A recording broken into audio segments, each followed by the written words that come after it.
का तो बात होता है कि वो मर गए, चाहे बेहोशी का चाहे मर गए। बेहोशी भी मौत नहीं होती। कभी कभी इंसान का ऑपरेशन करवाया जाता है तो डॉक्टर उसको बेहोश करने से पहले लिखवा देते हैं कि अगर ये होश वापस ना आया तो हमारा कोई जिम्मा नहीं।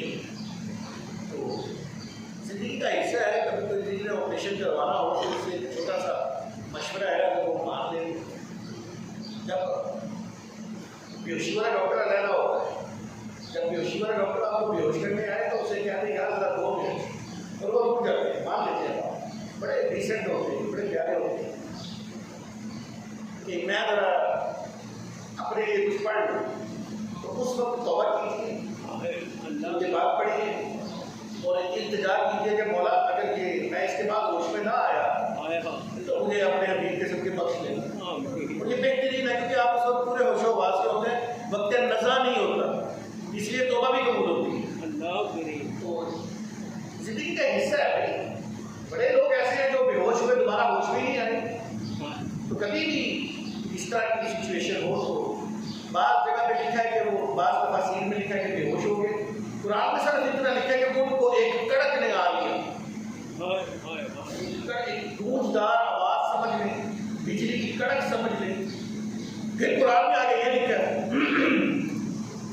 सुम्मा बासनाकुम मिन बादि मौतिकुम लअल्लकुम तशकुरून, फिर हमने तुम्हारी मौत के बाद जिंदगी देकर उठाया ताकि तुम शुक्रगुजार बन सको। पहले अल्लाह ताला ने उन्हें मार दिया या बेहोश कर दिया, फिर अल्लाह ताला ने उन्हें उठा दिया। यहाँ पे तफसीर नईमी के अंदर एक बड़ा प्यारा नुक्ता लिखा हुआ है कि जो मौत वाक़या हुई और फिर उसके बाद वो अपने सही हो गए। इसको तफसीर नईमी ने रूहुल बयान से लेकर बड़े प्यारे अंदाज में लिखा है कि सारे इसराइलियों ने मूसा अलैहिस्सलाम से कहा कि हमने तब तक ईमान नहीं लाना जब तक अल्लाह को नहीं देखेंगे। अब वो अकेले वहां नहीं गए कोहे तूर पे, वो हजरत मूसा अलैहिस्सलाम के साथ गए हैं, हजरत मूसा अलैहिस्सलाम के साथ गए हैं। कसूर उनसे जरूर हुआ है कि उन्होंने कहा कि हम तो तब तक ईमान नहीं लाएंगे जब तक अल्लाह को नहीं देखेंगे, और अल्लाह ने उनको इस कसूर पर मौत की सजा भी दी, लेकिन फिर जिंदा भी कर दिया। आप लिखते हैं कि दरअसल जिंदा इसलिए कर दिया कि वो खुद नहीं आए हुए थे, वो यार के बुलाए हुए थे। वो खुद आते तो शायद उनका कोई और अंजाम होता, वो तो अल्लाह के यार के बनाए, कलीमुल्लाह के साथ आए थे। और आगे वो लिखते हैं कि जो अल्लाह वाले होते हैं ना, वो बाजू पकड़ कर अपने चाहने वालों की लाज रखते हैं। इसीलिए मूसा अलैहिस्सलाम ने कहा मौला ये तो बेअदब है मगर मेरे लायक हैं। हम भी तो यही कहते हैं मौला बड़े गुनाह करते हैं लेकिन देख तेरे नबी के उम्मती हैं। निस्बत किधर दिखाते हैं? सुभान अल्लाह। निस्बत कहाँ दिखाते हैं? औकात देखो हमारी, मैं हमारी तो नहीं कहूँगा, मेरी। आपको माशाअल्लाह बड़े नेक लोग हैं। औकात देखो मेरी, लेकिन निस्बत देखो कि निस्बत हम कहाँ मिला लेते हैं कि यार बड़े गुनाहगार हैं, स्याकार हैं, बदकार हैं, हर गुनाह करते हैं, लेकिन हमारी दुआ इसलिए कबूल कर ले कि हमारी निस्बत किसके साथ है?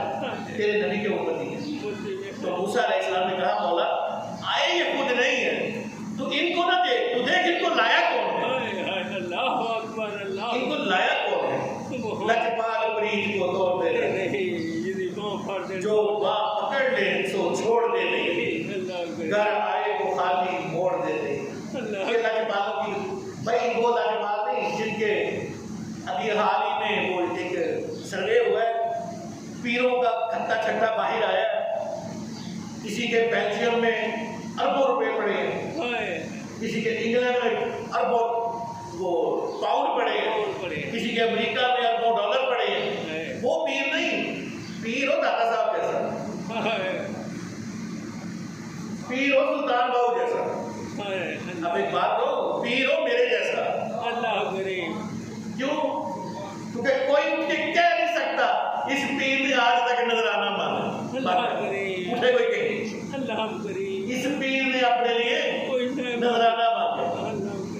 ये कोई मैं अपनी बड़ाई नहीं बयान कर रहा, मैं बताना चाह रहा हूँ कि हम लोगों ने पीर का स्टैंडर्ड बदल दिया।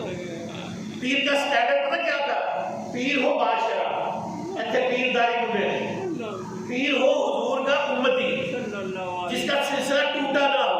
अच्छा सिलसिला टूटे हुए नहीं, अल्हम्दुलिल्लाह इसका सिलसिला पीर इलाही बख्श से होते हुए आला हज़रत से होते हुए हुजूर तक जा चुका।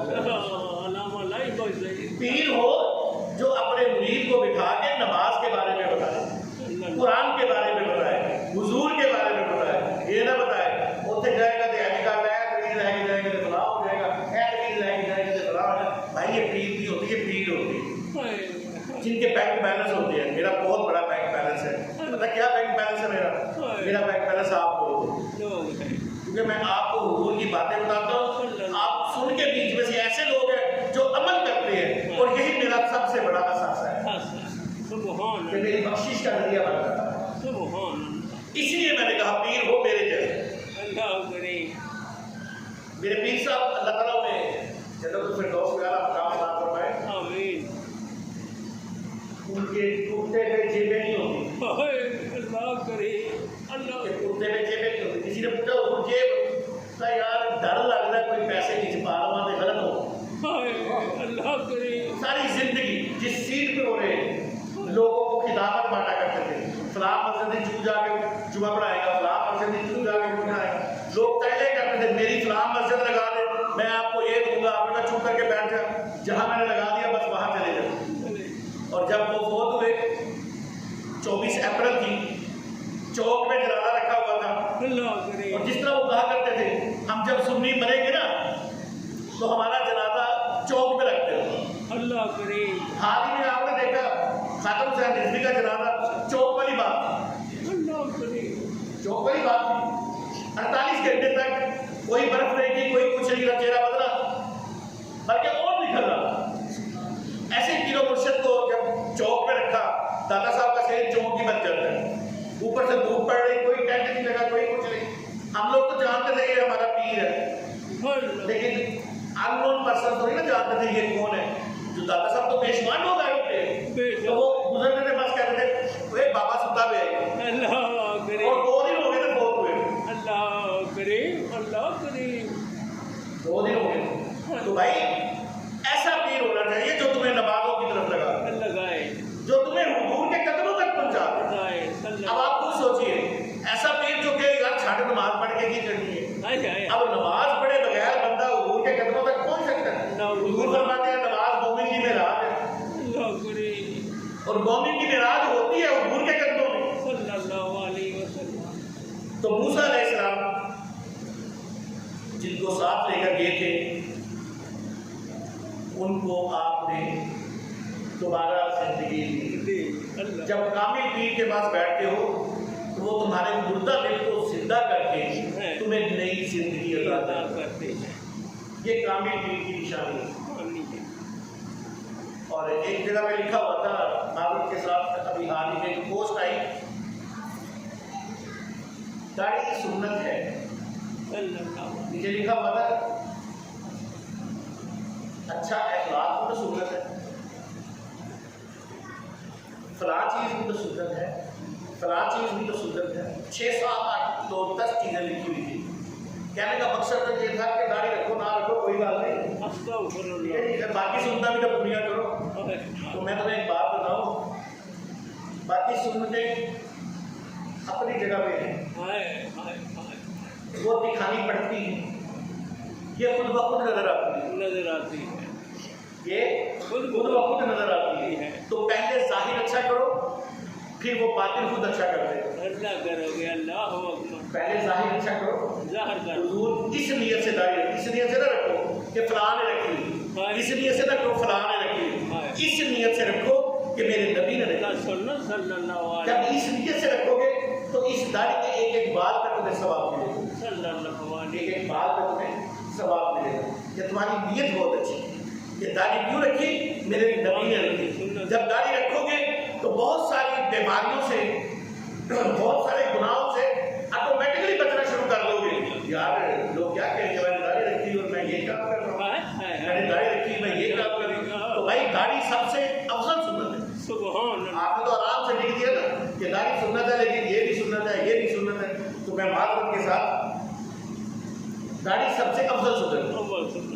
अगली आयत में चलते हैं।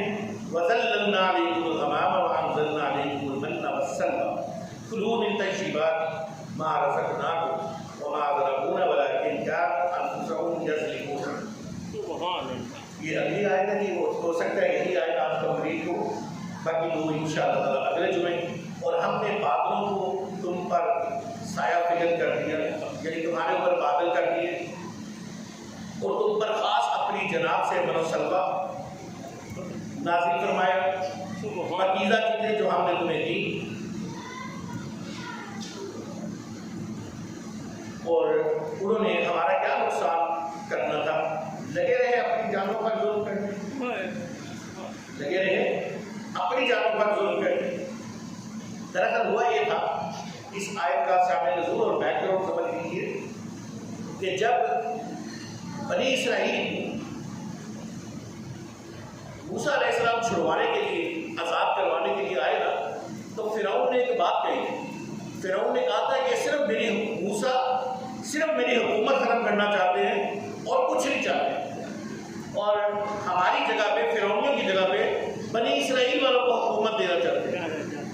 फिर फिरौन पे अज़ाब आया, बनी इसराइल पे अरूज आ गया, तो अल्लाह ताला ने बनी इसराइल को हुक्म दिया कि अब तुम यहाँ से निकलो और मिस्र की तरफ चलो, शाम की तरफ चलो, जहाँ पे हज़रत इब्राहीम अलैहिस्सलाम और हज़रत यूसुफ अलैहिस्सलाम, और जाते हुए हज़रत यूसुफ अलैहिस्सलाम का ताबूत भी ले लेना। ये चंद बातें थी। इस मैदान को मैदान तय कहते हैं बाद लोग, कुरान में इस मैदान का कोई बस मैदान, तो अगर कोई नाम रख लिया है तो वो हमें उसके ऊपर इतराज नहीं है, लेकिन हम ना भी माने तो कोई इतराज नहीं, बस एक मैदान था। अब जब उस मैदान में ये लोग पहुंचे, ये बिखर गए। इन्होंने कहा कि हम तो वहां पे बड़ी सहूलतें थी, हमें वहां हम अब राजा बनने वाले थे, हमें अल्लाह ताला ने इधर चला दिया है। अल्लाह ताला ने कहा कि फलां कौम है, उसके साथ जाके जिहाद करो। जब भी इस मैदान में पहुंचे, जिस मैदान को अल्लाह ताला ने ऐसी हॉल बनाया हुआ था, बादल और ठंडी हवा छोड़ी हुई थी, ये जिधर जाते बादल उधर चले जाते, और इनको खाना पकाने की फिक्र कोई नहीं थी। मनोसलवा, भुजे हुए बटेर और हलवा, मीठा हलवा जो भूख फौरन मिटा देता था और लजीज इंतहा से ज्यादा, ये इनको वहां पे मिलता था, ये इनकी सहूलत थी। लेकिन इन लोगों ने क्या किया, उस मैदान में जाके कहा कि मूसा तू तो तेरा खुदा लड़, मूसा तू तो तेरा खुदा लड़, हम यहाँ बैठे, तू तो तेरा खुदा लड़, हम तो ठंडा मौसम है, ठंडा। मैं फिर थोड़ी सी अपनी वो कहते लोग जहाँ बैठे लोग कहते मौलवी फिसल गया, मौलवी आगे निकल गया, मौलवी आगे नहीं निकल रहा। मौलवी तुम्हें बताना चाहता है कुरान सिर्फ मूसा अलैहिस्सलाम के दौर के लिए नहीं था, कुरान सिर्फ सहाबा के दौर के लिए नहीं था, कुरान आज के दौर के लिए निकल। अब मैंने जो बात की उन्हें गौर से सुनना। ठंडे मैदान में बैठकर मूसा, हम यहाँ बैठे हैं,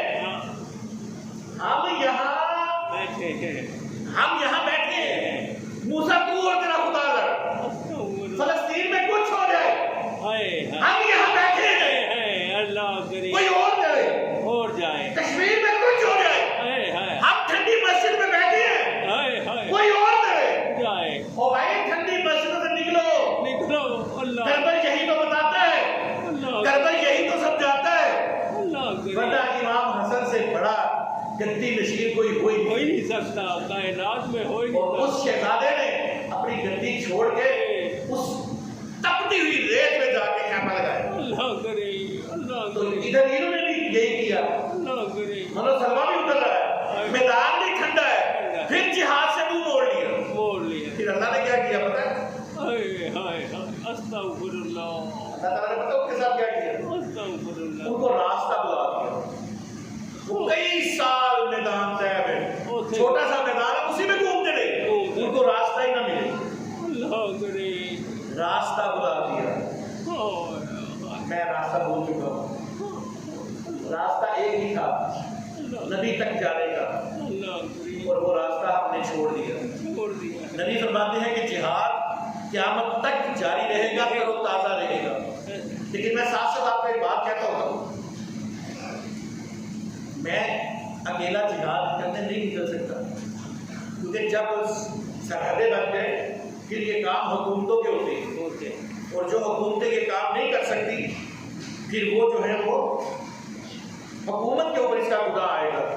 और हम जितने यहाँ मेरे मुक्तली और मैं सुन रहे हैं और सुना रहे हैं, हम लोग इससे बड़ी जिम्मा हो जाएंगे। आप लोग क़यामत को गवाही देंगे कि ये बंदा कहता था ये बात, आप नहीं देंगे ना दीजिएगा, कोई बात नहीं, खैर है, मुझे आपकी जरूरत भी नहीं है और आपको मेरी जरूरत नहीं। आपकी गवाही ये मस्जिद के करीम देंगे जिसके ऊपर आपने बैठ के साथ सुना होगा। उस वक्त कोई धोखा किसी को नहीं दे सकेगा। ये ऐसी गवाहियां देंगे, ये मस्जिद के पत्थर गवाहियां देंगे, बेशुमार लोग गवाहियां देंगे कि ये मस्जिद में ये काम होते थे। तो ये जो जिहाद है, जो जिहाद फर्ज हो चुका है इस वक्त, जो जिहाद फर्ज हो चुका है और जो सतरीजा मुल्कों ने इससे मुंह मोड़ा हुआ है, वो हुक्मरान इसका जवाब देंगे, वो सिपा सालार इसका जवाब देंगे, वो तू और मैं नहीं देंगे, तू और मैं नहीं देंगे। तो ठंडे कमरों में बैठकर, ठंडी ठंडी मसाजिद में बैठकर, या अल्लाह इसराइल का बेड़ा गर्क कर दे, या अल्लाह ऐसी बेड़ा गर्क कर दे। ऐसे होते होते पाकिस्तान को, मुसलमानों की स्पेन से कभी हुकूमत ना खत्म हो गई, मुसलमानों की स्पेन से हुकूमत खत्म हो गई, लेकिन उनको कीड़े नहीं पड़े। खिलाफत उस्मानिया नजरियों ने, मुस्तफा कमाल पाशा ने और ब्रिटिश गवर्नमेंट ने मिलकर, तीन दो लोगों ने मिलकर आले साउथ तरीक बड़ी उठा के बहरी कज़ाक, ये डाकू थे, सहराई डाकू थे ये आले साउथ। दूसरे नंबर पे मुस्तफा कमाल पाशा, जिसने तुर्कों को निकाब औरतों के उठा के जमीन पर फेंके थे और उनकी हिजाब वाला लिबास उतार के उन्हें स्कर्ट पहनाए थे और कहा था खबरदार किसी ने अरबी जुबान में बात की, सिर्फ इंग्लिश जुबान में बात होगी। सेकेंड ईयर की किताब है, सेकेंड ईयर की बुक, उसमें 4 हस्तियों का जिक्र है। फ्लेमिंग का, ऐसा ही है, लुइस पास्चर का, और तीसरा नंबर है मुस्तफा कमाल पाशा। अगर इनको ये मुसलमान इतना ही पसंद है कि वाकई ये मुसलमान था, तो फिर यहाँ पे जिक्र होना चाहिए था हज़रत उमर फारूक का। इसका जिक्र होना चाहिए था हज़रत उमर फारूक, लेकिन इसका जिक्र क्यों है? क्योंकि ये ब्रिटिश गवर्नमेंट का आलाकार बना था। इन 3 लोगों ने मिलकर सल्तनत उस्मानिया खत्म की थी। दुआएं और बददुआएं मांगने से हुकूमतें नहीं गिरा करती, प्लान करके हुकूमतें गिरा करती। अगर दुआएं और बददुआएं मांगनी है तो फिर कुछ नहीं बनता, फिर बस ये बुज़दिली की सबसे आपके इस वक्त के वज़ीर आज़म इमरान खान, उसने भी 22 साल जदोजहद की है इस सीट को हासिल करने के लिए। तो जदोजहद करनी पड़ती है, चाहे किसी गलत चीज के लिए करें, चाहे किसी सही चीज के लिए करें। शैतानी काम के लिए करोगे तो शैतानी अजर मिलेगा, रहमानी काम के लिए करोगे तो रहमानी अजर मिलेगा। तो इराक और बगदाद को जब हलाकू खान ने बर्बाद किया, उस वक्त भी मौलवी जिहाद के खिलाफ हुए थे, उसने इराक और बगदाद को सफाई असली से मिटा दिया।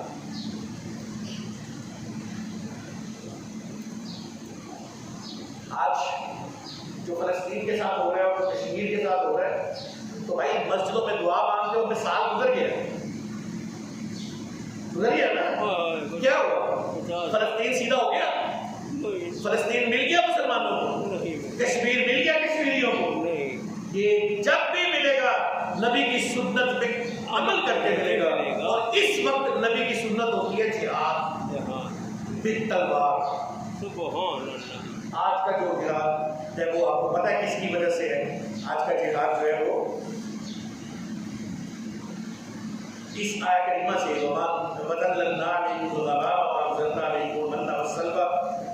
इनसे जो मुख्तलिफ तस्वीर में तफसीर में पॉइंट्स लिखे हुए, वो पॉइंट्स में आपकी नजर करना चाहता हूँ। ठीक, तो वही नाफरमानी से अज़ाब इलाही आता है। जैसे बनी इसराइल नाफरमानी की वजह से कैद कर दिए गए, रब ताला जब कोई मुसीबत भेजता है तो साथ ही उसका इलाज भी। जैसे बनी इसराइल पर मैदान में बादल और बरसता उतारे, एक तरफ मुसीबत की रास्ता भटके हुए थे, दूसरी तरफ उनको ठंडी हवाएं और खाने मिल रहे थे। बेसब्री से नेमत छीन जाती है। बनी इसराइल ने मनोसरवा के खाने की बजाय के रोज के खा के थक गए हैं, अब हमें सब्र नहीं होता, हमने प्याज वाली चीजें कर ली है, तो इनसे ये नेमत छीन ली। गुनाह से इंसान अपना नुकसान करता है, ना कि रब और अंबिया इकराम का। अलबत्ता अंबिया इकराम का ये हम पर करम होता है कि वो हमारे गुनाहों पे दुख करते हैं।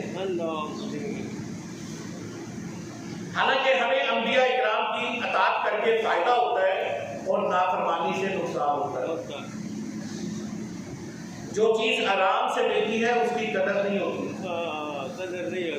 जैसे बनी इसराइल को मनोसलवा और आज हमें तीन बड़े आराम से मिला हुआ है, हमारे घरों में आया हुआ है। हमारे बच्चे पैदा होते हैं तो उनके कान में अजान कही जाती है, गुत्थी की जाती है, सब कुछ बड़े आराम से मिला हुआ है। ठंडी मस्जिदों में बैठ के नमाज पढ़ते हैं, तो जो चीज आराम से मिलती है उसकी कदर नहीं होती। वो एक शख्स यहीं पे लिखा हुआ है, ऐसे एक शख्स अपने फटे हुए जूते को, टूटे हुए जूते को बड़ी सोनी चादर के साथ साफ कर रहे हैं। किसी ने पूछा ये क्या कर रहा है? कहता है ये जूता मेरा है, चादर मुझे अब्बे की तरफ से विरासत में मिली। तो जो अपनी चीज है वो टूटी फूटी भी अच्छी लगती है, और जो बाप की विरासत से मिलती है उसका कोई मुफ्त खोर को मैं तो अपनी कौम को समझता हूं, अपने आप को समझता हूं। मुफ्त खोर कौम के अंदर गैरत नहीं होती, आराम तलबी आ जाती है, फिस्को फजूर आ जाता है और काहली आ जाती है।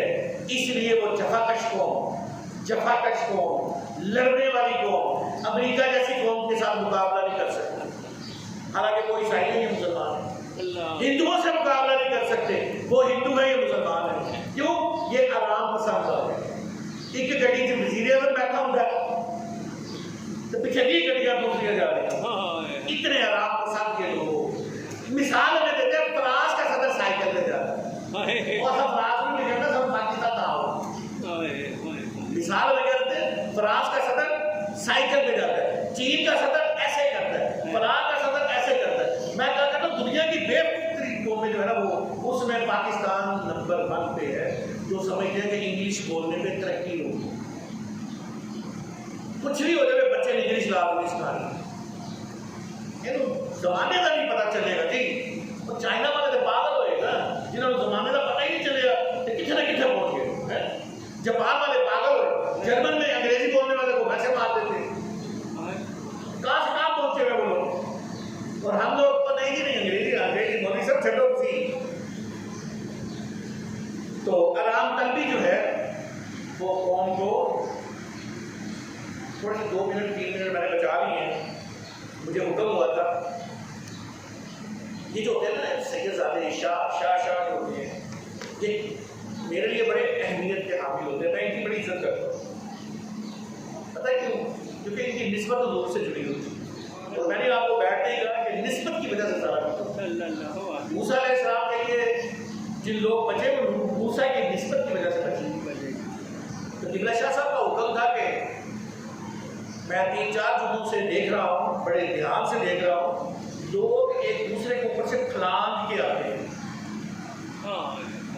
ये कंधे फलांग के किसी के मुंह पे लग रहा है। इसमें 2 अशकाल है। पहली शक्ल सुनिएगा, क्योंकि लोग पूरा मसला भी बयान नहीं करते, ये भी गलत करते हैं। बस ये तो कहते देखे जी फलांग के नहीं आते, ठीक है जी, नहीं आते। लेकिन मजलिस का असूल ये भी है कि मजलिस में जहाँ जगह खाली मिले वहीं बैठ जाओ। अब देखिए, ये भाइयों दोनों भाइयों के दरमियान जगह खाली है, वहाँ खड़ा बंदा देखेगा, वो कोशिश करेगा मैं यहाँ पहुँचूँ। इनको चाहिए था यहाँ कोई और बंदा बैठता, जगह छोड़ते हैं। और जो वहां से टाप के आ रहा है वो कोई नेक काम नहीं कर रहा, वो भी गुनाह कमा रहा है, वो भी गुनाह कमा रहा है। दूसरा, ये जो खुतबा होता है, नबी अलैहिस्सलाम ने अरबी में खुतबे दिए, उर्दू में नहीं दिए। क्यों? उनकी जुबान अरबी थी और उन्होंने कभी दोबारा वो खुतबा नहीं दिया जो पहले दिया था। आपने जिंदगी में 200 से ज्यादा खुतबे दिए और हम मौलवी 99.9% मौलवी हम जो अरबी खुतबा पढ़ते हैं वो सेम होता है। बचा हमारी जुबान अरबी नहीं, अरबी खुतबा हम सिर्फ बरकत के लिए पढ़ते हैं। असल खुतबा ये है जो मैं कर रहा हूँ। वो जो हुक्म है ना कि खुतबे के दौरान नमाज नहीं पढ़नी, वो ये है। वो जो हुक्म है ना खुतबे के दरमियान कोई वजीफा नहीं करना, वो ये खुतबा है। वो जो हुक्म है ना कि आपस में बात भी नहीं करनी, वो ये खुतबा है। वो जो हुक्म है ना जमीन पे बिछी हुई सफ के साथ तिनकों से खेलना भी नहीं है, वो ये खुतबा है। और इस खुतबे के बाद जो लोग आते हैं, माफ करना उनका नमाज जुमा नहीं होता। ये भी मैं आपको बात बताता हूँ, इस खुतबे के दौरान आने वालों का नमाज जुमा होता है। पहले आने वालों का सवाब का फर्क है। जो सबसे पहले आता है उसको ऊंट के कुर्बानी के बराबर, जो बाद में आता है उसको गाय की, जो उसके बाद में आता है उसको बकरी की। ये एक दर्जे हैं जो अल्लाह ताला के नबी ने बनाए। फिर उसके बाद जुमे के लिए आता है सच किया। मुसलमान का लिबास जो है ना वो खुला खुला लिबास है, ये मस्टंडी सी पैंटे नहीं है। वो मौलवी साहब मेरी कपड़े का माल हो जाती है, उन जगह का पुत्र तेरी तो हो जाती है, पिछले किसी दिन नहीं हुई, जो पूरा नंगा हो गया, तलंगियां ये शर्टा पा रहे हैं।